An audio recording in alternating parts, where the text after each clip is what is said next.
Welcome back to Hayes on the Range. Today we are reviewing the Smith & Wesson M&P Competitor HD Steel Frame. This is what all the M&P gang been waiting on. I don't know if I'm M&P gang yet, but we'll see. They do have a base model that's about $200 cheaper, but I wanted the competitor version because it was pretty cool. These slide cuts are pretty nice, and it comes with a 5-inch fluted barrel. And you know what? Let's take it to the table. All right, it comes in a pretty large case. This is a nice case, though. I guess you could travel with it if you needed to. The MSRP on here is 1,200 bales of hay. They do have a base model version that's 1,000 bales of hay, but with that, you don't get the mag well, and then the 4 17-round mags. I think you only get 2.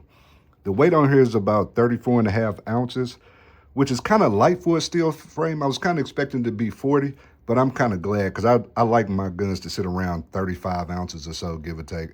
That way, I don't feel like I'm swinging around a dumbbell or something.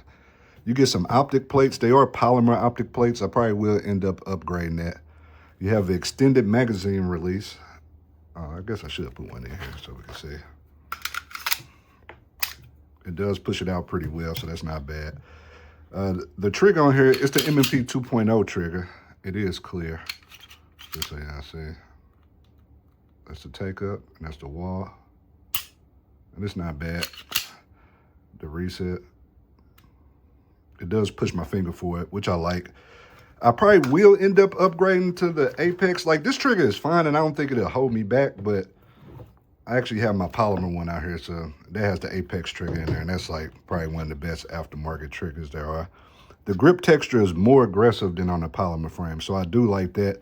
It comes with 4 back straps, small, medium, large, and large.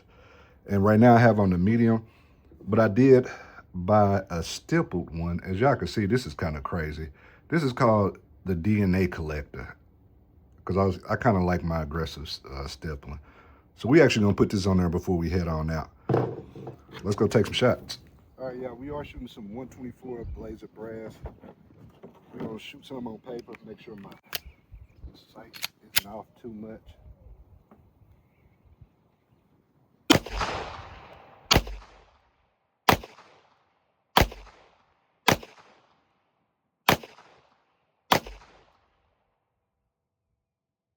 Might be my trigger pulls, but they was touching each other. We're gonna work on our draw today. So I got a holster for this, so that's what we're gonna work on. We're gonna work on my draw. Come see it. The first one I'm just gonna go slow and go through my motions or whatever. And we are gonna time it.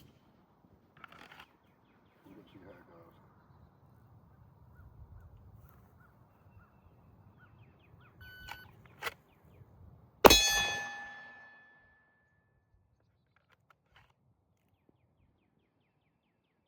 That was 2 seconds, and I went very slow on that, so now we're gonna try to speed it up a little bit. I'm shooting at a little C-zone target, so we'll see.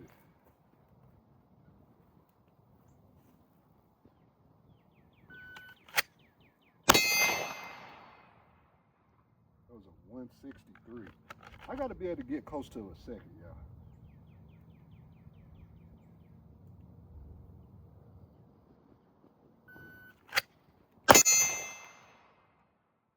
That was 144.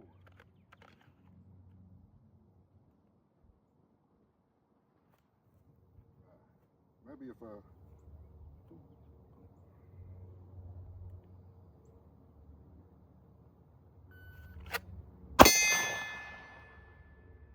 .132 is getting faster.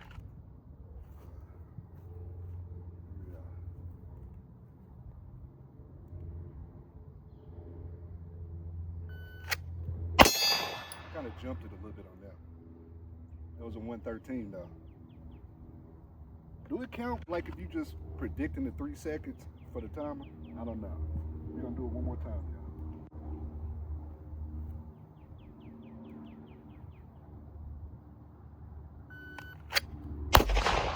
Oh, I missed on that one. Dang. All right, that wasn't bad. We go shoot some steel. We at like 10 yards or so.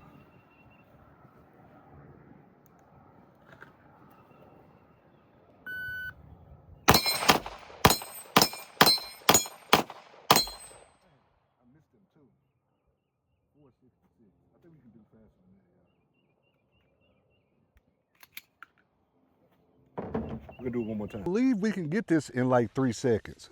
All right, we're gonna try one more time.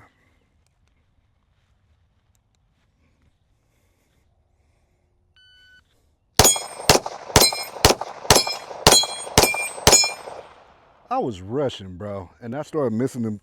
That was worse. One more time.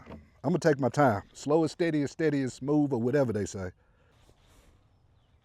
This the one, y'all, I feel it. You know what, maybe the barrel was in my way. It was slowing me down because I thought I was gonna bump into it.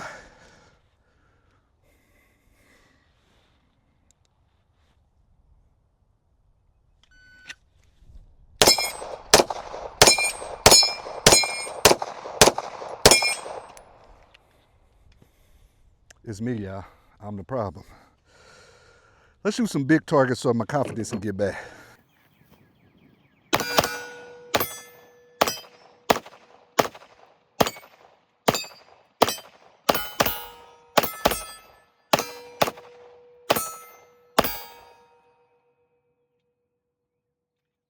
Like, you get right back on target really quick with this. Like, you don't have to put too much input into it. Just kind of, the dot just goes right back there. Let's keep shooting.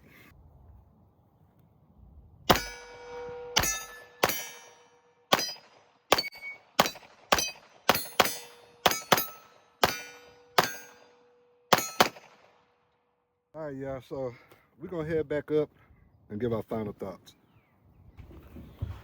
Y'all, the final thoughts on the Smith & Wesson Competitor HD. Well, first, let me talk about this aftermarket grip with this stippling. I see why they call it the DNA collector. As you can see, it didn't tear up my hands, but you could tell it's been there. Yeah, I like this. This actually, I'm probably going to use this for my first competition that's coming up in 2 weeks. Actually, not even probably, I'm going to use this. I think this gun looks cool. It shoots pretty soft. Like, it makes you want to, like, the dot barely leaves your focus. Like, wherever you're focusing on the target, the dot barely leaves. It comes right back there. And it's pretty fast, too. The only thing is, like, I am going to be putting an apex trigger in here. I thought I was going to try to tough it out with this, but after shooting more today, it is clear. This trigger isn't bad at all, and it's not heavy or anything. Like, it's better than a Glock trigger, and people use that in competition. But it's just a long pull, as y'all can see. Like, that's all to take up to the wall. Like, that's quite a bit. And then the break. The reset isn't bad, but, like, if the break was more like right here, that would be great. But it's even further than man. And they say the aluminum apex triggers, the one they made for the aluminum M&P, they actually work in the steel frame. So I already have one on the way. We're going to do that. I actually do have a 5-inch M&P barrel, because sometimes they say if you're shooting a little further at like 20 or 25 yards, you'll have a little flyers. But I'm not even, most people aren't good enough to really tell the difference. That's like higher level competition people who say that or whatever. Maybe one day we'll be there, yeah. But anyway, is it cool? Is it too? Yeah, I think it's cool. Like, it looks good. I didn't want an ugly competition gun that works, right? I wanted a cool looking one. Like, I like the way this looks so much that I didn't get the regular Holosun 507. I ended up getting a Ronin, which is all black, because I didn't want like any white lettering or any lettering. I just wanted the whole thing to be black. And it got this like, it has less features than the regular 507, but somehow it costs more money. I don't really get it. I guess people love dragons. It does look cooler than the regular 507, but anyway, I'm not going to even go on that rant. But yeah, let's get to it. Is it cool? Yeah, it's cool. I had fun using this. I got this probably like at the beginning of the week. I shot it then in the indoor range when I picked it up, and then today we shot in there. So we got close to 500 rounds.